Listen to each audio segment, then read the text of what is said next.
Bom dia, boa tarde, boa noite. Hoje eu vou falar sobre como criar uma pessoa autista, tá? Para o mundo. Para o mundo. Como assim para o mundo? Infelizmente, pai e mãe não é eterno, né? Então a gente tem que criar para o mundo. Sim, para o mundo. Por mais que isso doa, né? Por mais que a mãe às vezes quer ser um pássaro e deixar seu filho embaixo dos seus braços, né? A gente tem que criar para o mundo, por mais que seja um autista, né? Eu sei que o Gabriel é nível 2, eu sou nível 2, que é o moderado. Eu sei que o nível 3, o severo, é mais difícil. Tem o não verbal também, que é complicado. Por isso que eu falo, um autista pode sim ser muito diferente do outro. Cada realidade é diferente, cada caso é um caso, cada história é uma história.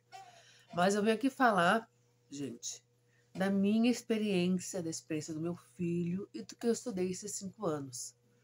Claro que não dá para generalizar, claro que tem certos casos que isso não tem como fazer, né? Vamos falar de mim um pouco. Em parte, foi bom eu não ter tido diagnóstico na minha infância, na minha adolescência. Você perguntar, mas como tu sofreu um monte de bullying? Como tu teve depressão profunda com 15 anos? Como tu perdeu terapias importantíssimas? Perdi, porque o autista, quanto mais cedo fizer terapia, se fizer dos 2, 3 anos, tem autista já 1 ano e meio fazendo terapia, né? Melhor, né? Porque o cérebro, ele tem plasticidade. É que nem uma argila que ele vai se moldando.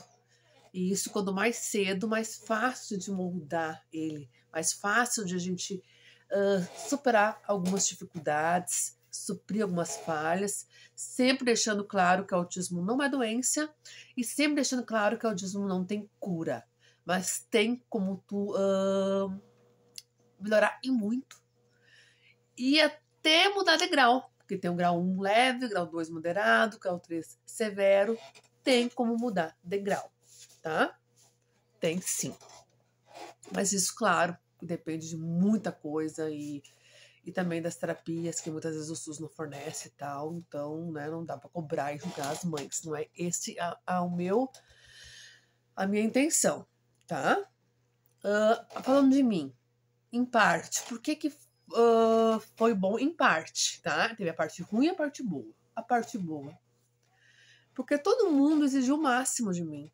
Ninguém me superprotegeu. Ninguém me, sabe? Os professores, eu estudei em escola particular no primeiro ensino fundamental, no primeiro grau. No ensino médio eu fui para público, né? Só o primeiro ano do ensino médio eu estudei também particular. Depois, a partir do segundo ano do segundo grau, eu fui para público. Então, eu estudei numa das melhores escolas particulares da minha cidade. Mas mesmo assim, né? Em questão de naquela época, né? Que nem, por exemplo, em 1989, eu estava na terceira série, tinha 9 anos, vou dar um exemplo. Então, e não sabia que eu tinha autismo, também nem tinha como saber, porque nem era falado sobre autismo, né, os médicos e tal. Então, os professores, eles me cobravam o máximo. E eu me dava o máximo, porque na minha cabeça, eu era igual aos outros, então eu tinha que ir. Então eu, sabe, eu me esforçava o máximo, eu não me acomodava, eu não tinha aquela coisa na cabeça. Ai, se não conseguir fazer tudo bem, porque eu sou autista e tal, né? E a minha mãe, ela fez uma coisa muito boa. 2 coisas muito boas. Primeiro, ela me incentivou. Ela sempre falava. Que nem, por exemplo, o inglês. O inglês eu não conseguia falar. Eu tinha inglês, né, desde a 5ª série na minha escola. E eu tinha uma dificuldade, acho que na coordenação vocal também. Então eu não conseguia falar uma palavra em inglês. E eu falava isso pra ela: mãe, eu tenho muita dificuldade em inglês e tal, e tal, e tal.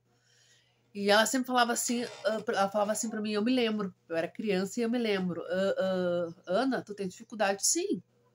Mas se tu se esforçar, um dia tu pode até ser professora de inglês se tu quiser. Daí eu ria e falava pra ela, mãe, mas com essa dificuldade imensa que eu tenho. E ela olhava pra mim e dizia, sim, se tu se esforçar, todo mundo é capaz, todo mundo consegue, né? Com esforço e dedicação. Tu pode até dar aula de inglês. E aquilo fazia com que eu me esforçasse ao máximo. Claro que eu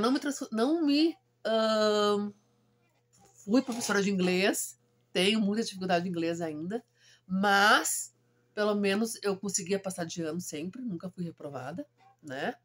Sendo que eu era tratada que nem os outros, porque ninguém sabia do meu diagnóstico, né? Meu diagnóstico veio só com 41 anos. Então esse foi o lado bom. Eu me esforcei ao máximo.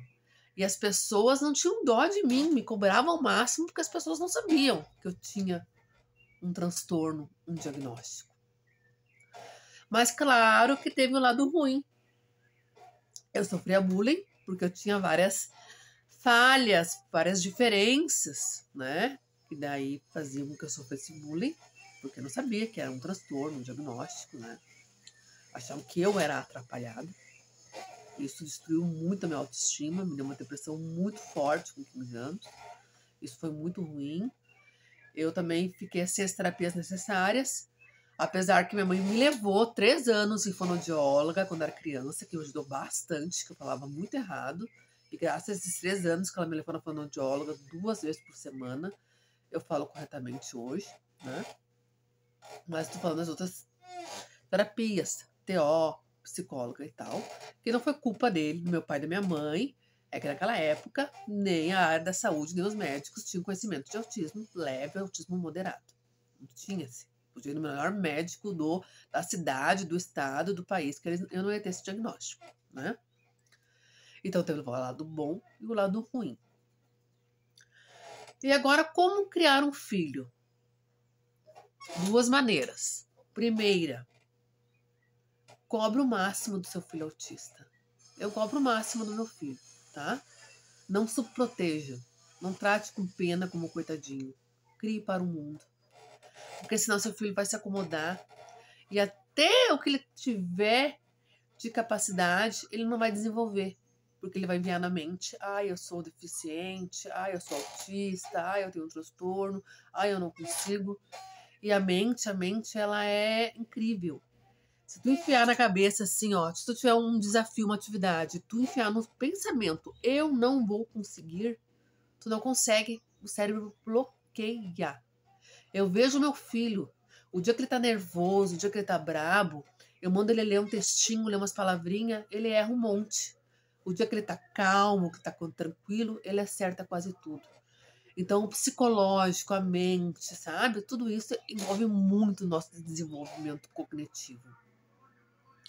Mas, ao mesmo tempo, a gente tem que ter a empatia, porque o bullying, a falta de respeito, porque querendo ou não, a gente tem que exigir o máximo do autista, preparar ele para o mundo sim, porque um dia a gente não vai estar aqui.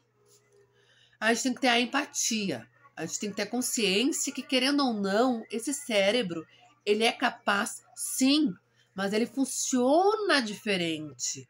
Ele funciona num ritmo diferente. Eu aprendia as coisas, mas num ritmo diferente. Sabe?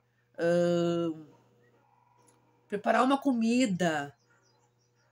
Saber mexer numa máquina de lavar roupas. Uma pessoa neurotípica, tu mostra uma vez, ela aprende. Eu tenho que me mostrar 4, 5, 6 vezes, daí eu vou aprender. O meu ritmo é diferente. Entendeu? E a gente tem que ter empatia, a gente tem que respeitar isso. E com respeito, sem preconceito, sem deboche, sem menosprezo. Porque a autoestima ela é importantíssima também. Para o sucesso, para a felicidade e desenvolvimento do autista. Gente, amanhã eu continuo se precisar, ou a gente vai para outro assunto, tá? Curte agora, por favor, para ajudar meu vídeo, comente, nem que seja um bom dia, e compartilhe, tá? Beijo no coração.